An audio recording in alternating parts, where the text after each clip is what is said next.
hopefully you'll also clap at the end of my talk. But thank you for coming. Thank you for taking time out of your busy schedules to be here. I have to say a few things before I start giving this talk on this man named Toyohiko Kagawa. I have not been to Japan myself. I have not got a chance to visit the land of the rising sun.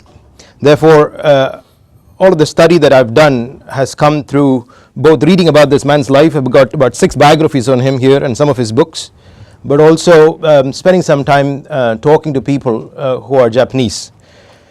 I say that only because one of the reasons I got to studying about Toyohiko Kagawa's life is that whenever I encountered people who wanted to talk about social reform or people who brought change in society, the name William Wilberforce was often mentioned.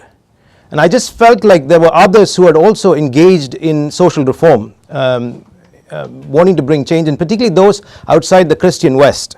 So last year at the Festival of Ideas, I spoke about an Indian social reformer by the name of Pandita Ramabai, who of course came from India, and therefore I was able to speak about her life with great authority because I knew India well. I'm from India.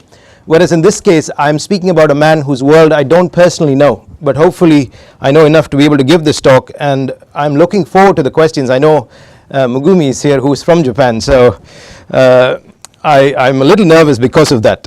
And I must also say that when I mentioned his name to Japanese people who I'd met, but also Christian missionaries that had worked in Japan, they had never come across his name. And yet about 50-60 years ago, whenever anybody met a Japanese person in England or America, they would immediately ask them, do you know Kagawa? He was one of the most famous Japanese Christians in the world, and yet it seems like 50 years since we have forgotten about who this man is, and I've tried to play my part in recovering something of this living miracle. I must also say that through this study that I've been doing about Japan, and I hope to visit Japan and get to know this incredible country. As a kid growing up in India, in school, in India we aspired to want to become like Japan, because Japan was the sort of first world in Asia. And so coming from India, we always looked up to Japan. So I hope that I get to visit Japan one day. There is something incredibly complex and paradoxical about his life, and I hope to use this talk to show how Kagawa's life as a person, as well as Kagawa's work in the slums, has something important to say to us today. And I think in the blurb that you read in the Festival of Ideas, I was saying about how his life has something to say about the environmental crisis, about the problems we are having today with even things like where capitalism is going in the future. But before we get there, let me just start with, I've got a handout here and I hope you have it. I hope it helps you sort of track with what I'm going to say. To understand his life, you need a bit of understanding about the unique arc of Japanese history. If you've read German history, there was often a sense that Germany had some sort of unique manifest destiny in the world of nations. The US has that as well. Sonderweg, the idea that we are somehow special. And the Japanese had that sense that their history was meant to be something that was a manifest destiny. I think that's the phrase you can use. So you've got to have some understanding of how the ebb and flow of Japanese history has gone from isolation to aggression to wanting to kind of see, historians of Japan talk about the history of Japan trapped between these two forces, being an island. There's also something to say about Christianity in Japan, because Kagawa was a Christian, is that Christianity is a very small percentage of the population. It's only 1% of the population, and yet it's also the case that I think 6 or 8 of the prime ministers of Japan have been Christian. So on one hand, numerically they're very small, and yet on the other hand, they also seem to have had a great impact on the nation. If any of you have seen the film that came out some time ago called Silence, based on the novel by Shusaku Endo, you see that face in Japanese history where Portuguese missionaries tried to propagate Christianity, and then the shogun shut down the mission work and closed Japan out to the outside world. And there was a long period in Japanese history when Japan was completely closed off to the outside world. And so Kagawa's life happens in the back of Japan opening up. And you have this appearance of these black ships that arrive in Japan and open Japan up forcefully. Matthew Perry was the captain of these ships, and he basically forced the emperor to sign an agreement that Japan would be opened up to the outside world. They called it gunboat diplomacy. I think they learned that from the British, though Perry was American. The other thing to understand about Kagawa's life, to sort of see the social context in which he lived his life, you've got to also sort of know a little bit about the Meiji Restoration, which was a sort of top-down effort to modernize Japan. The old feudal systems were abolished. The emperor was made the pinnacle of Japanese society. He became the reference point for Japanese identity. And there was a kind of marriage that went on between state and temple. Shintoism became the official religion, and there was a sort of a state-sponsored Shintoism in Japan from that period during the Meiji Restoration. So this is the context in which we got to sort of understand Kagawa's life. Because this rapid modernization meant that while Japan was wanting to become like Western powers, wanting to be accepted as a great power, it also meant that rapid industrialization brought with it a new urban poor. Slums began to grow around big cities as shipyards began to bring, the new industries were opening up in these shipyards, in cities that had a port. So it is in this context that there was a man named Junichi Kagawa, please forgive me if I don't pronounce Japanese name correctly, I'm trying my best, who was actually himself a descendant of the samurais. He was married to a wealthy woman who couldn't give him children. So he moves to Kobe a lot of Japanese people are leaving their sort of feudal lives behind and looking for opportunities in business. And so he comes to Kobe, and he's quite a successful businessman. But in Kobe, he does what was very normal at that time, which is that they had the wife they were married to, but they also had geishas, I think is the word you say, women that they had relationship with. And he was one particular concubine that he favored and was somebody that he was very committed to, and her name was Kami, and she gave him her son. She gave him a son, and he had already had another son, but somehow his love for Kami meant that he had a special love for the boy that she gave him, and his name was Toyohiko. Toyohiko writes this in his book Meditations. It is not necessary to go far afield in search for miracles. I am myself a miracle. My physical birth and my soul's existence are miracles. First and foremost, the fact that I was ever born is a miracle. The fact that I'm still alive despite my shadow-like weakened body battling a host of devil of diseases is a miracle. So he had a lot of health issues, which I'll come to later. But Kagawa always saw himself as somebody that was never meant to be born. The father legally adopts him, so even though he was born to a geisha, he was legally adopted by the father. But sadly, at the age of 4, his father had a lifestyle that came with all the sort of hazards of living in a big city, drinking, and his father died, and a few months later his mother died. He was 4 years old when this happens. This really affects him because even though he had only known his mother for a very short time, he somehow had a feeling that his whole world had collapsed on him. And the relatives decided that the best thing to do would be to send him back and his sister back to the ancestral home, back to the mother that was the sort of the legal wife of his father, because they were going to look after him. The mother saw Kagawa as a curse, because this boy reminded her about the fact that she could not give her husband a son. And in that kind of a society, having a son was paramount to continue the family name. It's his grandmother that begins to care for Kagawa and his sister, and he spent many days of his life as a young boy, very lonely.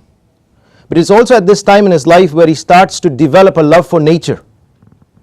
He talks about spending time talking to snails. He runs along rivers talking to plants. So much of his life was spent by himself. He was a very deeply affected boy because he could not have the love he was looking for. And at this ancestral home, he described it in these words. He said it was a big home with no love. And in this big home, which was their ancestral home of the father, there was one room where they kept their family treasures, because they were an important family and they had family treasures. He began to spend time looking through the samurai swords, paintings, and there were times when his mother would be afraid to go into that room because they believed ghosts, ancestral ghosts lived in that particular room, and Kagawa became the sort of gatekeeper for that room. So this is sort of his life, never meant to be born, did not have a lot of love growing up as a child, and he was trying to make sense of why he existed. Also at a very young age, like I said, he's been diagnosed with tuberculosis as a 13-year-old, and at this point he's very good at studies, and his family decide to send him away to live with his uncle. And it is there at this time that he begins to start asking questions about the meaning of life, and he has a cousin who knows about some Christian missionaries who have been working in Japan, and he decides to go and visit them. Now, Kagawa's motivation for going to visit these missionaries were twofold. One, he felt it was good to learn English. Like for most of us who come from parts of the world where English is not spoken, knowing English is an advantage. And secondly, he had been told that the missionaries had books in their library that was worth reading. And Kagawa, even when he was like 15, 16, starts reading writers like Immanuel Kant. And I'll come to that in a minute. So he starts going to visit these missionaries, and he's deeply moved by these two missionaries, Charles Logan and Harry Mayers. They were Presbyterian missionaries working in Japan. And I must say something about missionaries in Japan. They've had a bad rap. These were not the kind of missionaries who were there to propagate some sort of American Christianity. They genuinely loved Japan. They had taken time to appreciate the culture and the values of Japanese society. They spoke fluent Japanese. So these were men that Kagawa felt attracted to. Kagawa felt like these people actually cared about Japan. But of course, many of the missionaries that worked in Japan didn't see a lot of converts, and there was always the temptation to convert somebody just to hold them up as a trophy. Somewhere in the midst of this, Kagawa starts reading the Bible. And there's a particular verse in the Bible in the New Testament that really speaks to him, which is from Matthew, and it says, "Consider the lilies, for even Solomon was not dressed like one of these. These lilies are here today and they're gone tomorrow." And that really had an impact on, he often talked about the lilies, because I think he might have spent his life kind of seeing these lilies that grow by the side of the river that he was running in the place he was when he was growing up near his ancestral home. Because something about what Jesus said there to him turned the world upside down, because Solomon was the greatest king, one of the greatest kings in Jewish history, and yet Jesus compares Solomon to these lilies and then says these lilies are actually better dressed than Solomon. Finally, one day the mayors, I think it was Logan, who challenged Kagawa to have courage, because they knew he was beginning to read the Bible, beginning to pray, beginning to have this Christian experience, but he didn't want to publicly acknowledge that he wants to become a Christian. And they one day looked at him and said, "I wouldn't advise any missionaries to do this," but they said, "You don't have courage, and to be a Christian you need to have courage." And for a boy who saw himself as a descendant of the samurais, to be accused of not having courage was something incredibly insulting, and that really shook him. And somewhere in the midst of that, he decided that this Jesus that he had got to know through the missionaries was somebody that he wanted to follow, and he made it his life ambition to be like Jesus. And I say that not because because many of us talk about being a Christian. For Kagawa, it was not about being a Christian. He wanted to live like Jesus, somehow this historical figure that he had read about in the New Testament. He becomes a Christian, takes baptism in 1904. He is in school, and you will note that in the notes I say that the Russo-Japanese War had started in 1904. It was a few months later that he took his baptism. At this point also I must say that his family had gone bankrupt, which is why he moved to his uncle's place, and his older brother died on a trip to Korea. He's at school, And one of the things boys did in school at that time, that he was in the school that he was studying at, is that they used to come to school dressed in military uniform. Because for every Japanese boy, to show your love for country was to be willing to go and fight for your country. And Japan began to buy into the idea that to be a great power, you had to fight wars and win them. And Japan started putting a lot of money into the military. He refuses to, first of all, dress in military clothes. Second, when they were having a kind of a practice drill in school, he refused to join in the drill. And his teacher got so mad at him, punched him in the face, and when he fell down, kicked him in his stomach and said, if you don't join in the drill, you will be kicked out of the school. And he was kicked out of the school, and the only reason he could come back and join the school was his uncle was an influential person in the community, and they got him to come back to school. A few days later, a group of classmates decided to beat him up outside school because they were so angry at this boy who refused to believe that Japan had to be great through fighting. Japan could only be great by being militarily great.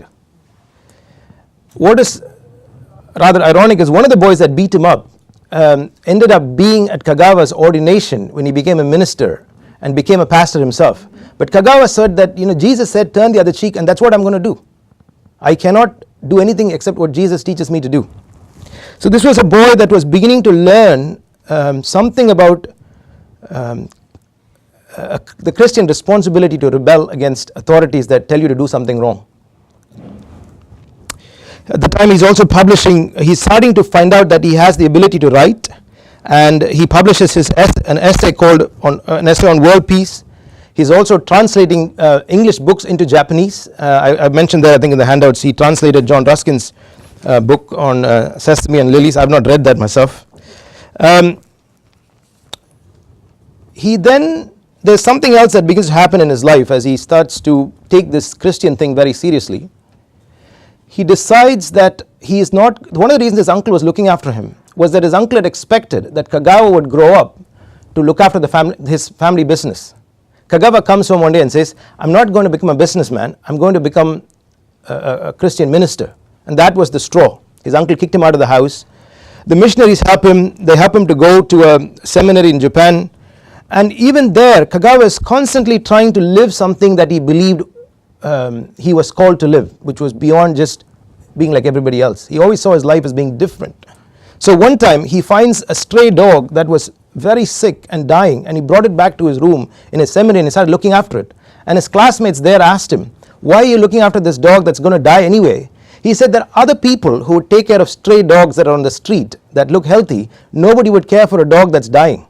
So I should be the one that cares for this dog. And he would share his food with this stray dog that was going to die. He would often give away his clothes to people he met on the streets. He took very literally what he read Jesus, or what he saw Jesus asking him to do. There was another time, one other story about Kagawa's life. There was a lecturer at the seminary who was beginning to teach what is called higher criticism, the idea that you read the Bible and find out all the historical background on the basis on which something was written. And the principal of the seminary decided to fire this lecturer. 5 students decided to strike about the fact that this lecturer was being fired. The principal did not back down and decided that he is going to throw the pupils also out of the school. And so at chapel, he decided to have like a sort of a ceremony where he's going to come and shake the hands with these boys but tell them that they can't study here. At this point, Kagawa steps forward and starts crying and pleads with the principal, saying that please don't make the other 4 students have to leave the seminary. I will take the blame upon myself and I will be the one that takes the punishment. And in the end, it created such a commotion that the principal not only took the students back, but he also reinstated the lecturer. So he had this sort of ability to perform, an ability to engage powers and see change happen. That's what motivated him. He then moves from that seminary in Japan to the seminary in Kobe, which was where he was born and which is where the missionaries were. And at the seminary, he is challenged by the fact that Jesus talked a lot about loving the poor, and that he was here at seminary looking at doctrines and theology, and he said that actually I want to take the call of Jesus on my life seriously. And he moves from the seminary where he was living across a bridge into a slum, Shinkawa slums. It was one of the worst slums at that time in Japan. There were about 10,000 people living in that slum, and let me read you something about the description of this slum. Muddy alleys, sometimes only a few feet wide, full of stench of rotting garbage, backed up drainages, honey baskets used to haul out feces, flies and mosquitoes, rats and bed bugs bored their way through the filth. The noise, the arguments, the gamblers, the prostitutes, the thugs created a constant din. Alcoholics and unemployed slouched outside the buildings by day, and the homeless stepped outside by night.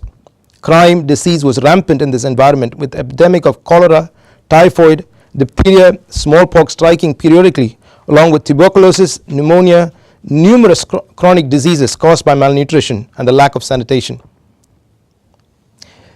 Here Kagawa does something. He's 21 and he decides that he's not going to be at seminary living in the dormitory that they had given him, but move into the slums. And this was a watershed moment in his life. He goes from helping people in the slums, because he went there often to help them, to going to live there. And this changed his whole perspective on the world, because he suddenly realized that here are people who had no hope, whose lives were in such a devastating place, and yet he was there in seminary talking about doctrines and theology. And he began to preach and he tried to help them, and in the first year that he was there, he buried 14 people. Often these bodies he had to clean himself with hot water and alcohol, and he saw the problem with people having drug addictions, young girls going into prostitution, and he was doing anything and everything he can to help them. He had a little what you'd call a hut, and soon there were about 8 people that were living in that hut with him, and he was trying to feed them. There was one time when he was preaching outside his hut, somebody punched him in his face and he lost his front teeth.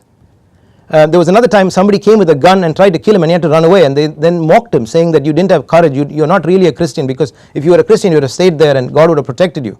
The life was very harsh. He could not have imagined, and I still don't know how Kagawa had within him a conviction that kept him there. In the midst of this, he meets a woman named Haru Shiba, who he gets married to, who begins to help him with working in the slum. There are other things going on in his life at this time as well. Because of living in the slum, and particularly there was one man that used to sleep in the room where he was living in. They were all sleeping in the same room. He contracted trachoma, is that how you say it? An eye infection that he suffered from for the rest of his life. He could hardly see with one eye.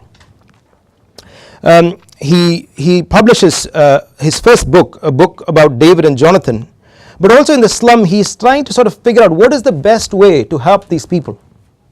It's not just about making sure they had food, but he wanted to do something more. So Kagawa, being the kind of entrepreneur that he was, decides he's going to start a restaurant, a sort of a soup kitchen. He hadn't thought through all the implications of how to run a business. So within a year it shut down because people were just eating there without paying anything. But he had this vision of wanting to have a cooperative where the people who were running the business owned the business. Then he started a factory for making toothbrush, because toothbrushes were coming into Japan at that time. Of course that didn't work because nobody was interested in buying toothbrush in a slum. But this was Kagawa constantly trying to want to do something to help the people. He then has the opportunity to go to the US to study at Princeton Theological Seminary, and this is a new chapter in his life. For the first time he leaves Japan, and for Japanese people at that time, leaving Japan was not normal. It was a big change in his world. He gets to Princeton Theological Seminary and he's really disappointed with the standard of education there, because when he got there he had found out that he had read more than his lecturers there. He had read through all of the theology books that were available for him in the mayor's house, Schopenhauer's books. He had read all of the writings of Charles Darwin. He had read all of the writings of Immanuel Kant.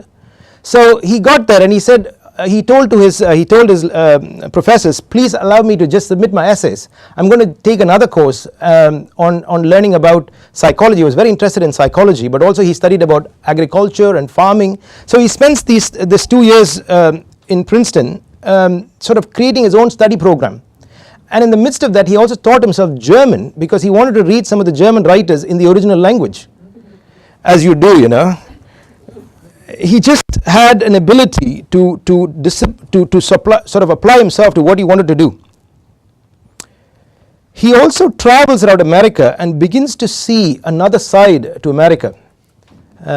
He talked about how there is heaven America and hell America. You know, he had only known about America through the missionaries and how kind and how generous they were. And here he was seeing about how the African Americans were being treated, how the Native Americans had been exploited, and he saw the dark side of this Christian nation. And it deeply troubled him. When he was in New York, he also witnessed about 60,000 labor union workers striking and sort of wanting, this was after the Depression, of course, or sorry, this was just before America went into depression. It was around the First World War. But he also began to experience racism towards Japanese people and how Japanese people were viewed in American society. So his eyes were opened, and he didn't have money to go back to Japan because he had to earn his way to go back to Japan. Oh, let me just tell one other story when he was in the US. He had to constantly find work, and people didn't give him work. So one time he was a cleaner in somebody's house, and he tried to set the alarm, and so he did something wrong, and the police arrested him. And they could not believe that, you know, here was a man who had education at Princeton who was working as a cleaner. But he had to do anything to earn some money. He gets to Utah, and he ends up mobilizing the farm workers. There were a lot of Japanese farm workers in Utah at that time to organize a union. This was his first foray into mobilizing people because he saw something fundamentally wrong with capitalism. And I'll read a quote for that from you, for you for that. But in America, he begins to sort of realize that powers had to be challenged and people had to be mobilized to do that challenging. Let me read a quote on his way back from the US when he was coming back. He often would write novels, and he would use the characters in the novels to speak what he wanted to say. It was something like what Soren Kierkegaard did. He didn't write non-fiction saying what he thought, but he used fiction to tell his own story. Even his semi-autobiography is actually a book of fiction. This is what he resolved as he was traveling back from the US to Japan after he had been there to study. He thought that when he got back to Japan, he would become a shooter at the sun. For the sake of the poor and needy, and for the sake of the oppressed workers, he would go again to live in the slums. For the sake of the freedom of the country, he would work for the freedom of the workers. As a disciple of Christ, he could not take no violent part in the war between capital and labor, but rather allow the people to be sacrificed. But rather than allow the people to be sacrificed, he would sacrifice himself. He came away from the US convinced that he would not take any violent part in the war between labor and capital, because that became important, because later he became the leader of the Kobe Workers Union. And we also have to realize that the Russian Revolution had taken place, and there was a lot of Soviet influence that was coming into Japan to use violent means to overthrow the capitalist. So when he got back to Japan, he of course starts leading the workers' strike against the shipyard, Mitsubishi and Kawasaki shipyard owners. And as he led this strike, he began to realize that there was something that was problematic, because he said if you use violence to overthrow unjust structures, you will eventually end up using violence to justify other things. And as a pacifist, he struggled with that. He said that he said about capitalism. I want the destruction of capitalism, but at the same time I am opposed to the proletarian autocracy. I aspire for the materialization of industrial democracy. Capitalism is industrial autocracy, so I am opposed to it. This made him quite unpopular with the Christian missionaries, the American missionaries in Japan, but also it made him unpopular with the labor union leaders who saw him as using religion to go soft on the issue of injustice. They began to accuse him as saying, you are simply using our pain and suffering to promote your own, promote yourself. But the fact is, Kagawa, once he left the Kobe labor union, he went on to start other things like the Japanese Farmers Union. He is known as the father of the Japanese cooperative movement, because he played such a big part in energizing the cooperative movement as a way to give people ownership of the business. He started the first cooperative hospital in Japan. And he also was, at the same time, while he was doing all this sort of social justice things, he was somebody that was very committed to what we would call sort of spiritual things. He was still every morning getting up at 4 and praying and reading his Bible. Some of the practices that he had learned as a Buddhist he kept with him, because he felt like that was where he got his energy and his power to do what he did. So Christianity, I don't know if you know, in 1910 there was a big missionary conference in Edinburgh, and there was a big split that happened in Christianity that ran through the whole of the 20th century between liberals who wanted to do social justice and sort of conservative Christians that wanted to do evangelism and spiritual things. But Kagawa refused to accept that sort of dualism between sort of doing social justice and doing spiritual evangelism. In fact, he was constantly trying to give himself fully to both. He believed, he initiated he was a leader of an initiative called 1 Million Souls for Christ. He started another order called Friends of Jesus Order, which tried to sort of live the Christian life with all its disciplines and holiness and all of that. So in a sense, I find Kagawa's life so challenging, because in the 20th century, when the two worlds in Christianity pulled apart, Kagawa was somebody that refused to choose one or the other. So for the liberals he was too conservative, and for the conservatives he was too liberal, because he just did not give up his own sense of what it meant to be like Jesus. In the midst of this, when he came back to how are we doing for time, Jonathan? Oh, okay, sorry, I got a little lost there. Okay, let me speed up. A couple of things to say. There's a terrible earthquake that takes place in Japan in 1923, the Great Kanto earthquake as it was called, and Kagawa drops everything that he's doing and takes a ship from Kobe to Tokyo with supplies and whatever help he could get, because he knew in that earthquake the people that would be most affected in that earthquake were the poor, the people that were living in the slums. So he wanted to go out and help them, and there were dead bodies everywhere in that earthquake. And Kagawa starts, he didn't know what he was doing, but he was there helping the people that needed help. The mayor of Tokyo finds out that Kagawa is there and reaches out to him and says, when we rebuild Tokyo, we want you to help us plan how we build Tokyo so that we can have a world without slums. So here was a man who had lived his life helping people in the slums, that was talking to government officials on how to plan a city so that slums don't grow around it. He also has very successful speaking tours in the US. There's one that he went to in the US in 1935, 1936. I'm rushing over a few things here because of time. I just want to mention his Rauschenbusch lectures, in which he talked about brotherhood economics, where he said we need business, we need successful businesses, because he saw businesses as giving people employment, a sense of dignity that comes from work. But he said that businesses should not be primarily driven by the profit motive, but by the service motive. He talked about businesses becoming about defined and evaluated based on the service motive, not the profit motive. And this upset a lot of people in America. In fact, he is accused of being a Russian communist. When he goes to America, there's big even the Christian church in America begins to oppose him, because we are already getting to that point in 1935, 1936, where in the US you have what is called yellow fever, the fear of the Japanese. I mean, there were some places in the US where they were being quarantined and kept away from wider society. But what is so strange is it's so interesting as you study the history of American Christianity, particularly as you look at it now with some of the churches that support Trump, that the church has always sort of been caught between trying to do what is written in the Bible, I suppose, and sort of working with the economic system that feeds your own existence, I suppose. So there was a lot of big business capitalists in California that were opposed to the New Deal that came into place after the Great Depression. And they saw Kagawa's message, particularly his vision of brotherhood economics and the cooperative movement, as something that was threatening the interest of the capitalist, interest of private property.